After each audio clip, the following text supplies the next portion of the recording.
Olá, meu nome é Tatiana, vou ministrar algumas aulas em parceria com a Treinaend.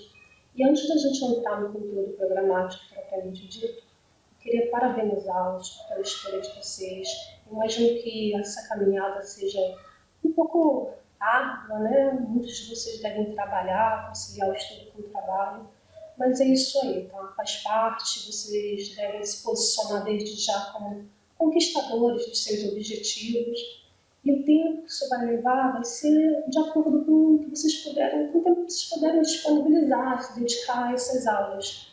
Mas vou estar aqui com vocês, o que eu puder ajudar. Eu preparei um materialzinho, eu peguei o conteúdo da apostila que o curso disponibiliza para vocês. Eu tentei transformá-lo em alguns slides de forma que ficasse visualmente agradável para vocês, né? Eu acho que isso ajuda, é uma didática boa. Tá? E hoje a gente vai falar dos aspectos legais do exercício da profissão.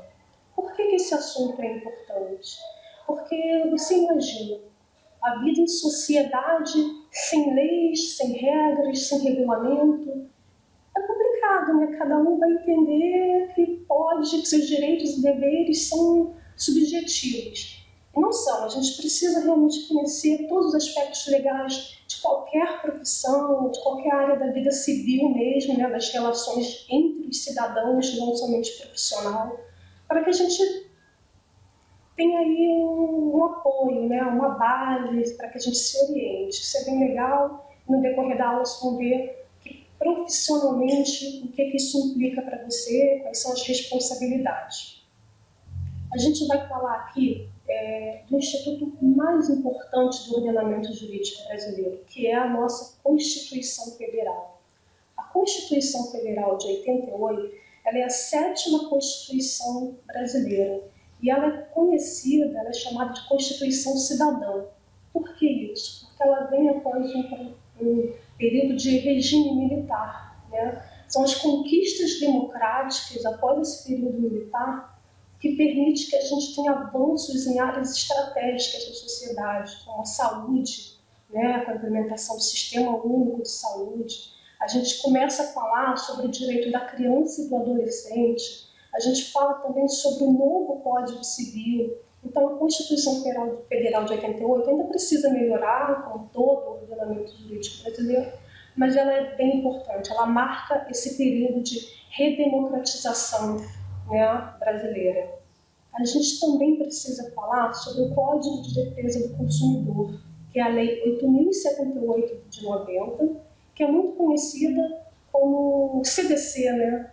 Veja bem, tudo isso, todas essas implementações estão dando para o cidadão noções, né, do que ele pode cobrar da sociedade, o que ele pode cobrar de uma empresa particular, o que ele pode cobrar do Estado. Isso é bem importante, porque imagina, antes dessas legislações, o cidadão ficava à deriva.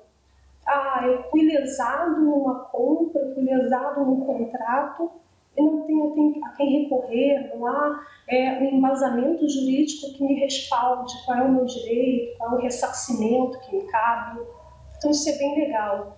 Então a gente já falou sobre a Constituição Federal de 88, sobre o CDC, né, que é o Código de Defesa do Consumidor, e a gente vê aí também como muito importante a criação dos juizados especiais. Como que funciona? Para causas de menor complexidade e com um valor que vai até, no máximo, 40 salários mínimos, você tem um conflito de interesse que se enquadra nessas características, você dispensa o patrocínio de um advogado e você, cidadão, pode se dirigir diretamente a um juizado especial, onde você vai receber o atendimento jurídico necessário. Os juizados especiais está previsto na Lei 9.099, de 95, que é a lei que, no âmbito estadual, cria os juizados especiais, que permite para a gente uma solução rápida, eficiente e gratuita dos conflitos. Então, tudo isso esses três que a gente acabou de ver de forma rápida, são melhorias, eles configuram melhorias, né, para a relação jurídica brasileira. Então, como que fica? Que transição a gente vê acontecer na sociedade? Nós temos aqui uma sociedade que sentia-se desamparada com as lesões ou práticas abusivas praticadas por pessoas físicas ou jurídicas, estas últimas através de seus agentes, em decorrência da prestação e ou fornecimento do serviço. Foi lesado, não tinha quem recorrer. O que a gente passa a ter com o implemento de todas essas melhorias?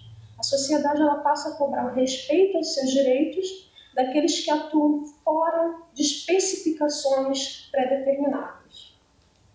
Vamos lá, então. Continuando a leitura, eu vou mostrar aqui para vocês um exemplo.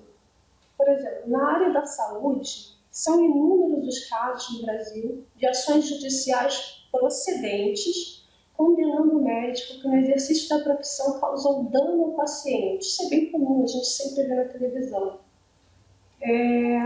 Causou dano, a pessoa que se sentir lesada, né, a vítima, ela terá direito a uma reparação moral, estética e material, que são reparações independentes entre si.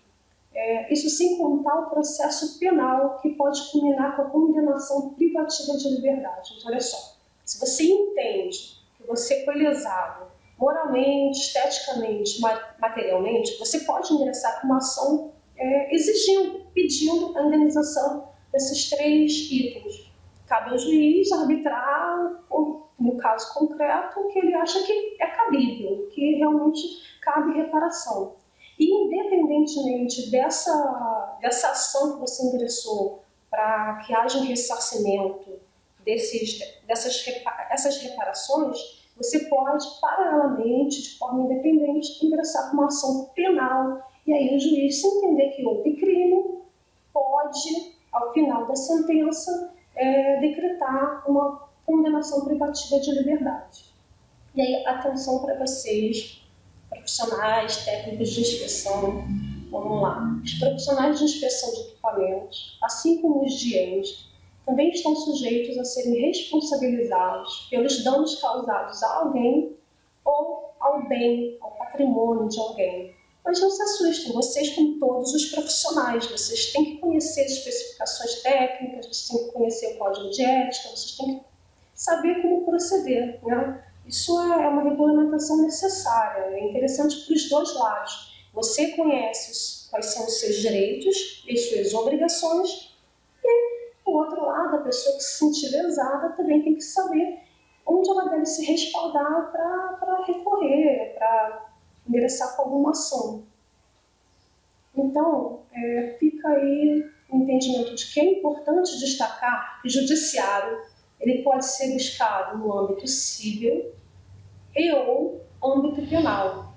Logo, pode ser apurado o dano em 2 ações separadas. Uma não tem nenhum vínculo com a outra, tá? São varas diferentes, vara civil e vara penal. Logo, pode ser apurado o dano em 2 ações separadas, que vão gerar cada uma na sua área uma espécie de condenação ao causador do dano. Além desses, os profissionais também serão submetidos ao processo administrativo junto à entidade de classe. Então, nós estamos falando de 3 processos possíveis. Tá? Houve perda material, moral, estética, você vai ingressar com uma ação na vara civil. Houve crime, vara penal. E houve alguma infração à legislação profissional? Você, como profissional, feriu alguma especificação? Então, vai caber ali um processo administrativo, um processo interno. Então, em suma, para ficar bem fixado, para ficar bem legal para a gente, você buscar na apostila, tem todo esse conteúdo, né, na forma do textozinho corrido, vale a pena ler, mas eu coloquei aqui bem organizadinho para ficar esteticamente agradável. Em suma, verifica-se que o profissional, no seu agir ou na sua missão, você não responde só pelos seus atos, você responde pelo que você deixa de fazer quando deveria fazê-lo. Então, verifica-se que o profissional, que no seu agir ou na sua missão causar dano a alguém, pode responder em 3 esferas independentes, mas não diferentes, porque vão tratar do mesmo assunto. eis que todas vão apurar a conduta do agente causador do dano. Quais são essas três esferas? Vamos lá. Administrativa, civil